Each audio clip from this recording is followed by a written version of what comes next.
Oh yeah, big Chicago Med group here. Who was watching Chicago Med last night at 9 o'clock? On their TV. Who has a TV? Nobody?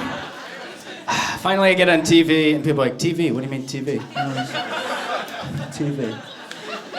You mean Bushwick's not the hospital drama demographic? I think I was misbooked on the show. All right, well, if you didn't see the show, I'll spoil it. My first, very dramatic role on a TV show, and I played a bulimic jockey. That was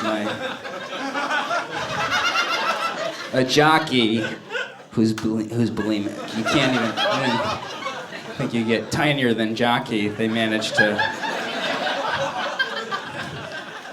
I just got the role by default.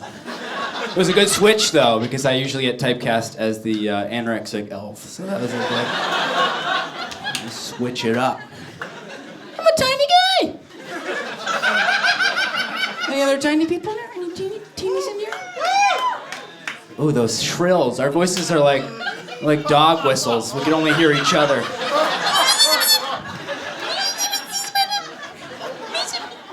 I hear you, brother. I hear your cries. I hear your little cries. This is the problem. Maybe you tinies have the same problem. Everything I stand next to, I just make look enormous. This is size 10 font times. This is an iPad. I literally saw the host put it. It takes me forever on Tinder just to get one.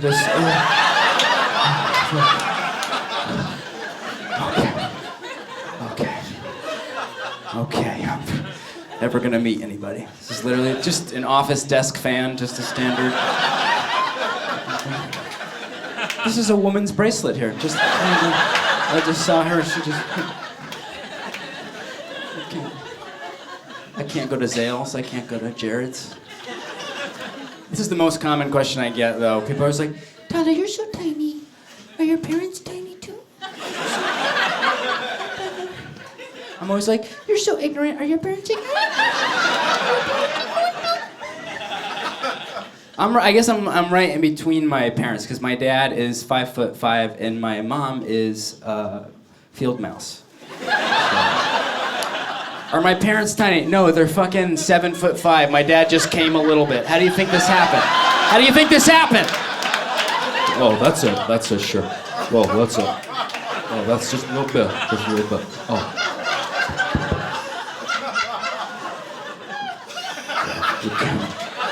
We can't raise a child in this economy, not this size, we can't. We just took a little eye droplet. And then 4 weeks later, I was born.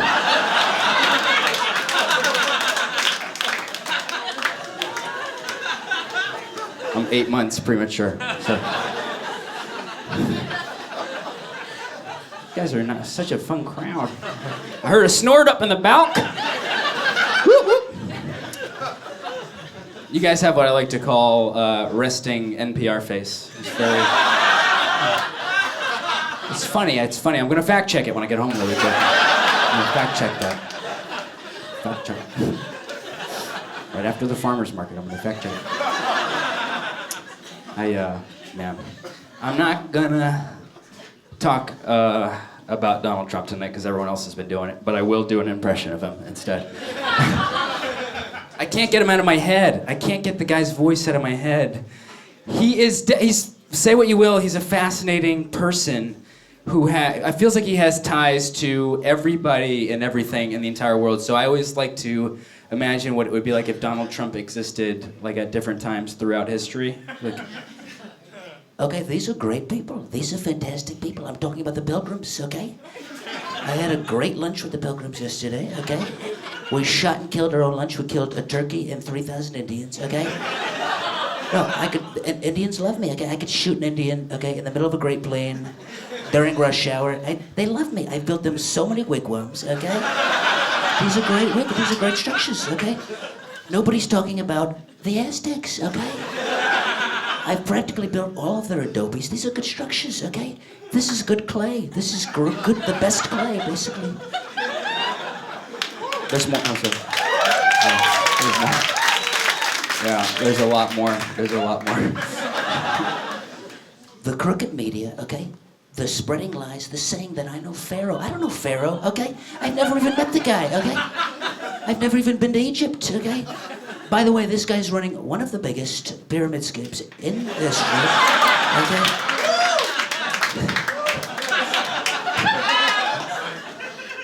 I call him Crooked Pharaoh, okay? His body's actually crooked, okay? How can you trust the guy? You can't trust him. He's going, oh, I don't know what he said. I don't know what he said. For the sake of time, that's 13 minutes longer, but I'm gonna stop. By the way, guys, if you guys want to follow me on the internet, you can right there. You take a picture of that anytime during the set, because I'm pitching a TV show, and the only note I got back from the script was I don't have enough Instagram followers. So feel free to.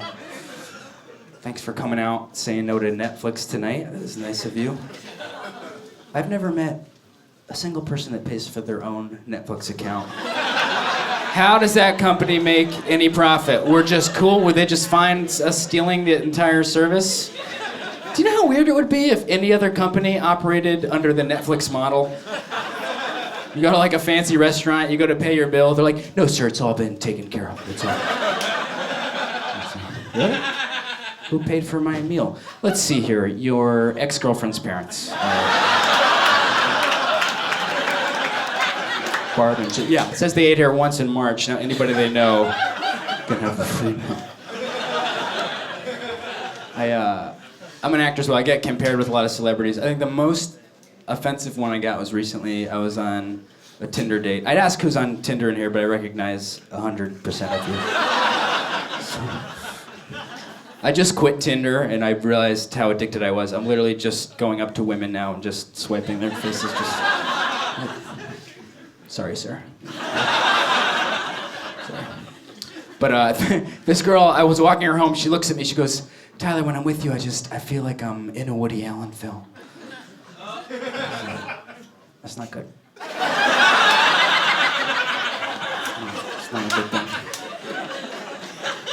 I hope you mean because I'm fun, romantic, spontaneous. She's like, no, it's because you're tiny, creepy, and very neurotic.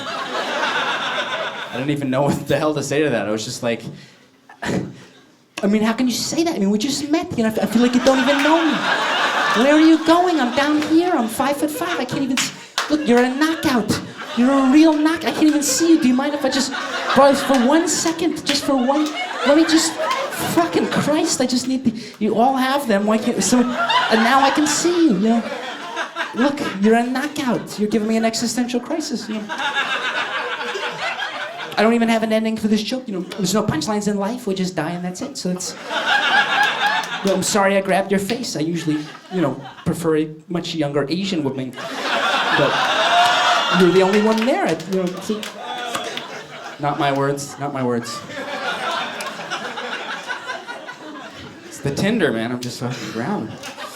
Clicking on girls' foreheads. Like, how do you swipe on this face? I just started doing yoga, obviously. If you don't know what yoga is, it's the very respected ancient practice of holding your farts in for an hour. That's the whole thing. It's just fear of public humiliation. That's the whole, just working the abs. Way harder than I thought. There's all these props you gotta pick up in these buckets. There's always one mystery prop. I have no idea what the hell to do with it. She's like, everybody grab 2 blocks, a blanket, and a live turtle, and just put those aside. You're gonna grab a stretchy cord, a pad, and a blowtorch, and just put those aside. You'll know when to fire them up. You'll know when to fire that puppy up, okay? And this is how they trick you with yoga. They use this soothing, relaxing voice. They light candles, and then they demand the most impossible shit you've ever done in your entire life. And you think it's over, right? But then they'll offer up, just if you want to make it a little harder, and then they'll offer just a little harder if you want to make it a little harder until you want to fucking kill yourself. It's like, all right, everyone just grab your right leg. You're going to bend it back and hold it there for 2 breaths, okay? Whenever you're comfortable, if you would like, just take that leg and just flip it over your shoulder, okay? You're gonna dangle it there. Take the left leg and wet noodle it and just flip it over, okay? Have your foot in front of your face and just give it a sniff. What is it saying? Is it mad? Is it saying, give me a break? Give your head a little massage with your toes, because you deserve it, okay?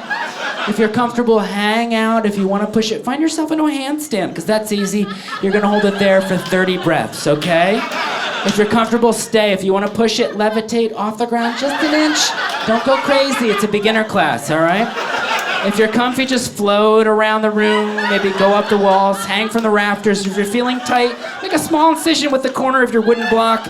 Just start pulling your large intestine out to make some room for that breath, okay? If you're comfortable, stay. If you want to push it, take your partner with your legs, flip them on top of your head for a headstand on a handstand, okay?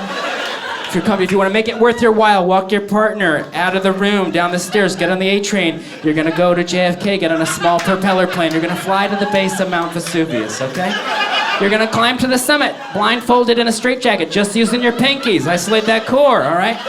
Once you've reached the top, here's where you're going to utilize your 2 blocks and a blanket. I told you you'd know. And you were worried, I know, because you're going to need it to build shelter. You're going to live there for the next 8 years, okay? When you build villages for everybody, create an equal democracy, ended Zika, cured racism, you can meet us back here in the studio for Shavasana. Okay. Namaste. Guys, hey, thanks a lot. Take a pic if you want.